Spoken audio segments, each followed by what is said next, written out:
camera's hot. Today we're going to talk a little bit about sensory overload.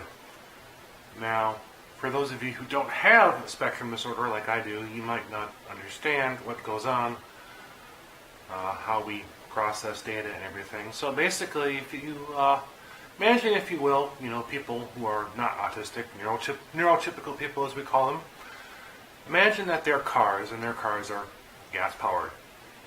You go somewhere, do something, and that doing something is like taking the nozzle and putting it in the filler neck and topping off with gas. That's a good way of, at least from what I've understood about how neurotypicals, the extroverts, how they handle situations. They gain energy from being out and about and doing things. Now, for us on the spectrum, we're the exact opposite. Think of us as like electric cars. We got a good charge at the beginning, but our only place to go recharge is someplace quiet and dark. That's how it is for me, at least. I would like to retreat to quiet and dark places whenever I'm feeling a little burned out on things. But as you go out and about and stuff, imagine that needle, that charge needle is going down, and there's no way that you're going to recharge it. And so eventually you get to the point where that needle bottoms out on E, and once you hit that E point, then you're in a state of sensory overload. And when you're in that state of sensory overload, everything suddenly becomes more intense, more powerful, more in your face, and it becomes a lot harder to ignore it and block it out. And that's why you get meltdowns in kids and adults and other people who have autism spectrum disorders, is because they reach that threshold. They just can't take it no more. They have not had that chance to recharge. And so what does it mean for me? Well, I'm basically a hermit because, I do have people at work that I could spend the day with, or I could do stuff with on the weekend.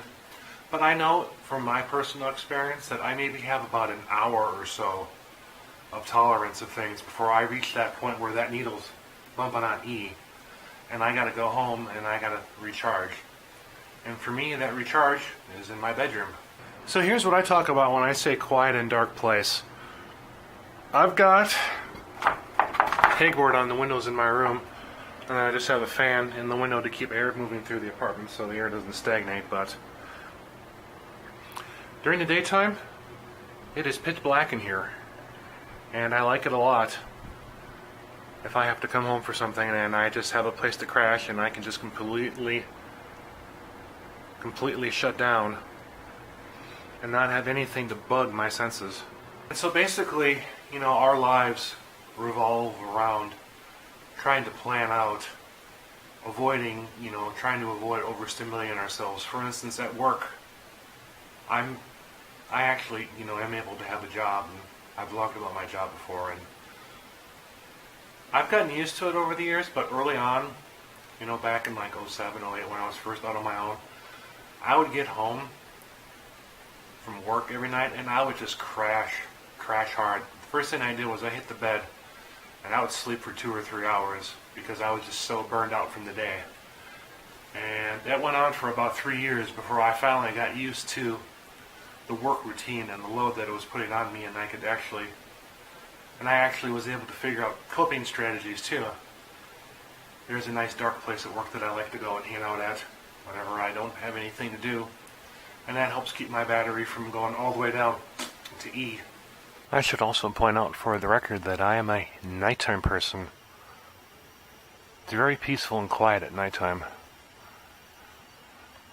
Nothing to, no sun, no sunlight, no street noises, nothing like that to wear down my battery.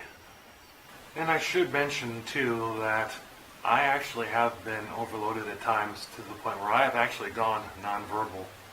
I know what that experience is like to be nonverbal, where it's just too much damn energy needed to just think of words to say. That's how far down that needle's gotten in me at some points.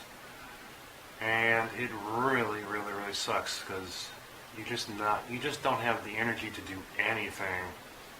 And you really do need that time to recharge. Well, I'm going to go throw this video together, and I want to thank you all for watching, so